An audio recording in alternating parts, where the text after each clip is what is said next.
Hello everyone, today we are going to perform a valve clearance adjustment for this 690 Duke. So let's start it from removing this seats and the fuel tank.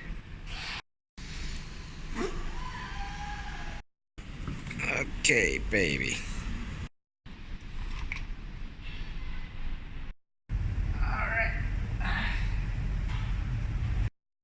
Remove the plastic cover on the right.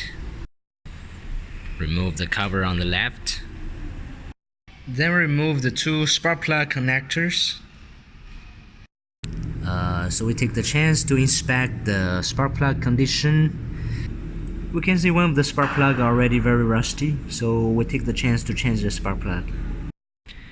Alright, now it's time to remove the top cover of the engine so that we can access the valves.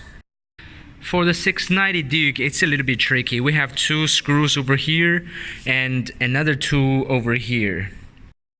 But you can see there's very little space here and here, so removing these two screws can be a little bit tricky.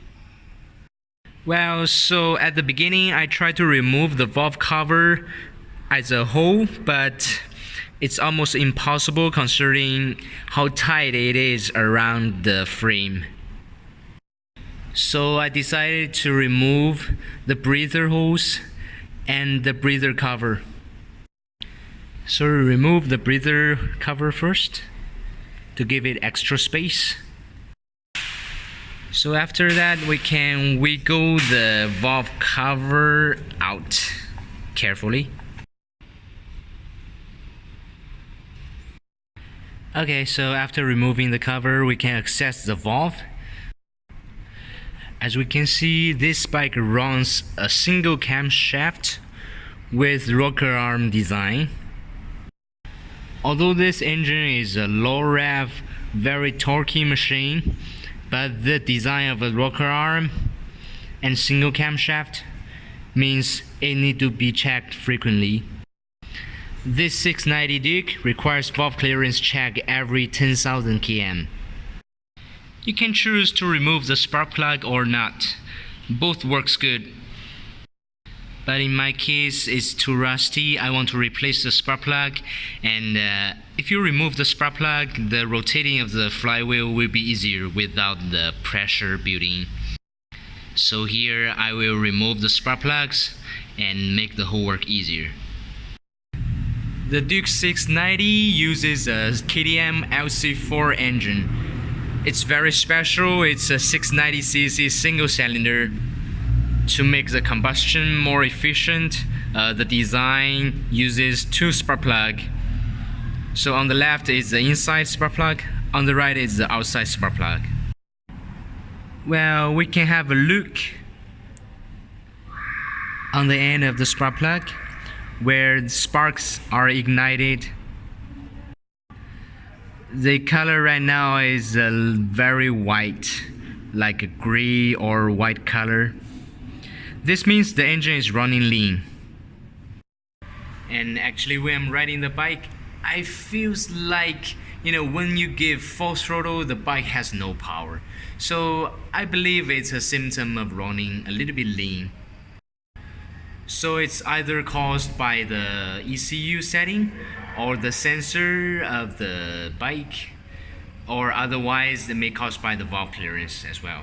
So we start from the valve, and later we will find out what's the reason behind.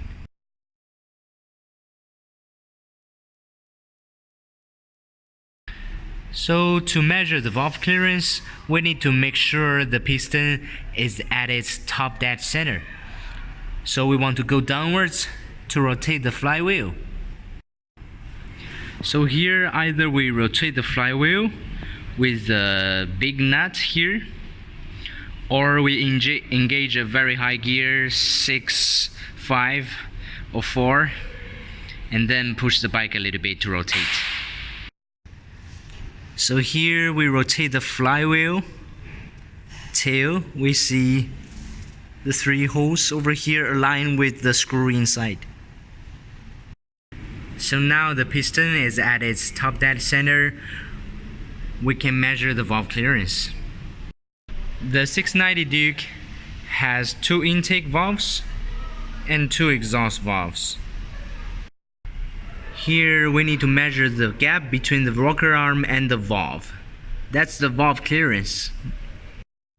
For this 690 Duke, the valve clearance at a cold condition like this should be 0.07 to 0.13 for both intake and exhaust valves.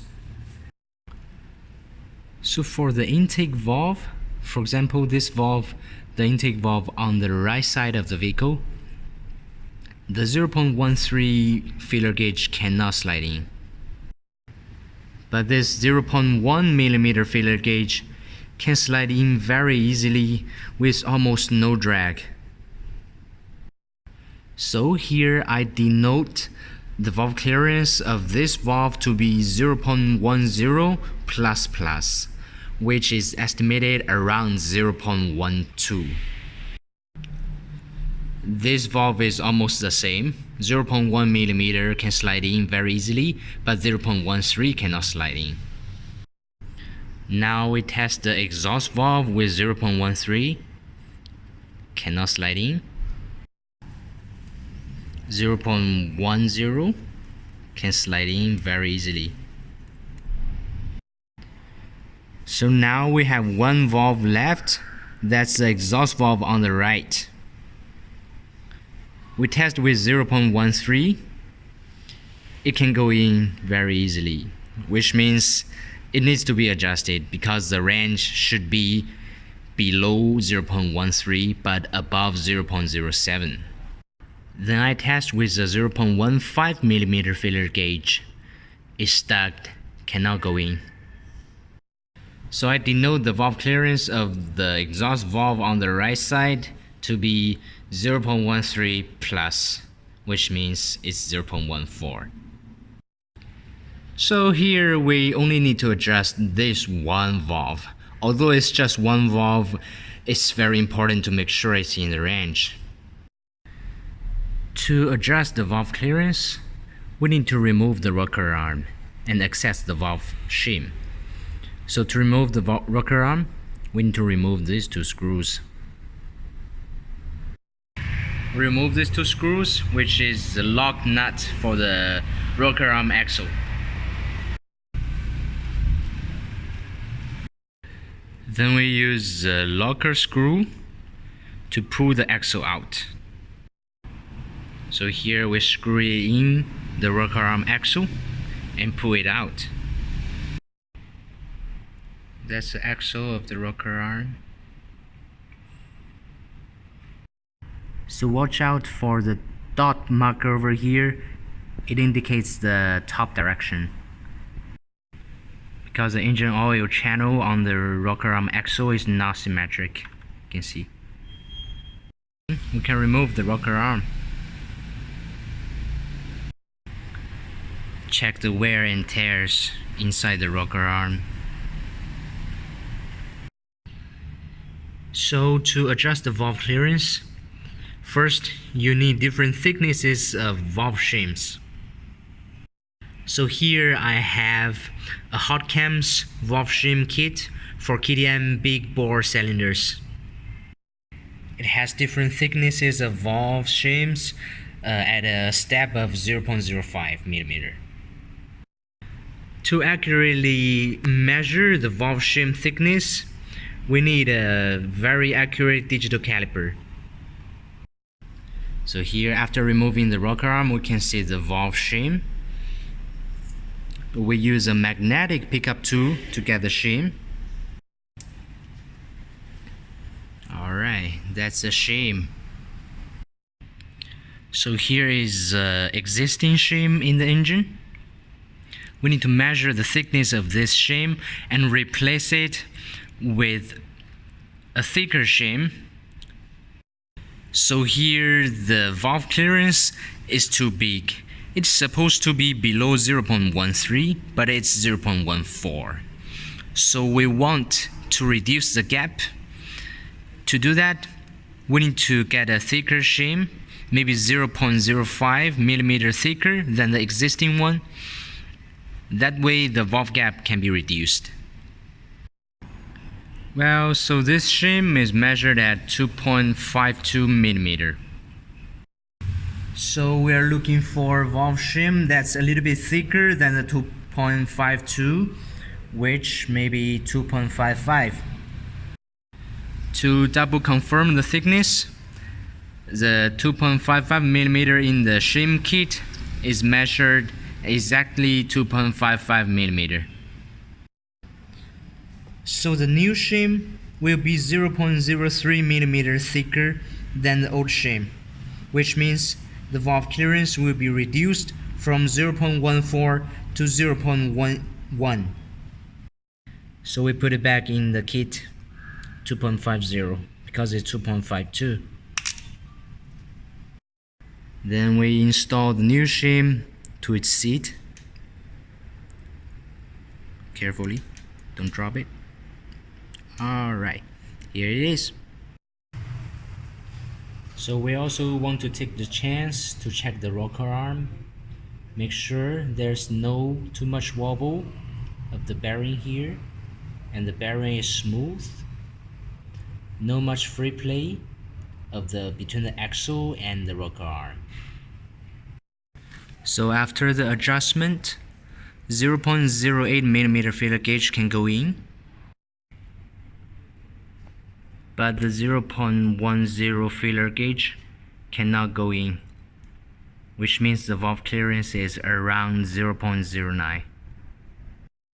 So, according to the procedure before, install back everything and enjoy.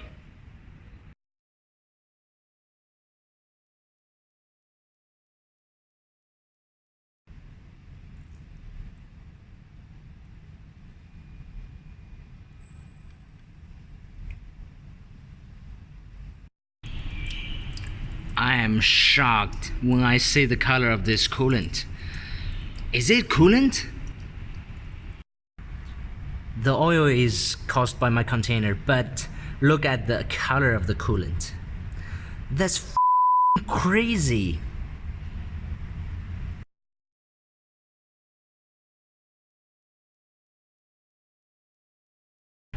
Now I wash the whole coolant system with distilled water, which has no unwanted ions.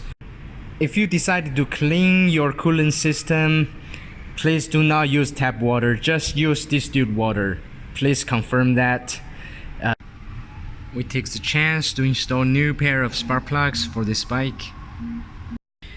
Use a torque wrench to torque the inside spark plug to 18 Newton meter and the outside spark plug to 11 Newton meter.